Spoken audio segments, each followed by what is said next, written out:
আসসালামু আলাইকুম। আপনারা অনেকেই প্রশ্ন করে থাকেন যে আমরা কোন ধরনের সায়ন সংগ্রহ করি, লটকন কিংবা আম। আজকে অনেকগুলা সায়ন সামনে নিয়ে বসছি, দেখেন লটকনের। এটা আমাদের মাতৃগাছের যে সায়ন, মাতৃগাছ থেকে নেয়া। এই সায়নগুলো যাবে বগুড়া শেরপুরে। 1500 সায়ন আমরা এখান থেকে সংগ্রহ করতেছি।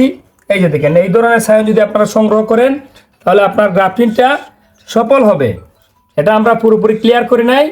একটা সায়নকে যদি আপনি এভাবে নেন, এটার এই যে ছোট্ট ছোট্ট ডালগুলো আছে এইগুলোকে এভাবে কাটতে হবে। আর এই বছর লটকন গ্রাফটিংটা তেমন সাকসেস হয় নাই, তার কারণ আবহাওয়াটা বিরূপ ছিল, হয় বেশি গরম না হয় বেশি বৃষ্টি। আর এখন মোটামুটি আবহাওয়াটা ভালো আছে।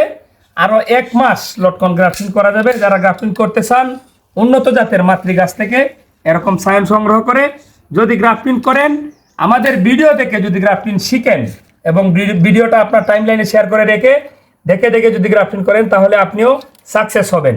একবার না পারিলে দেখি শতবার। ভালো থাকবেন। আল্লাহ হাফেজ।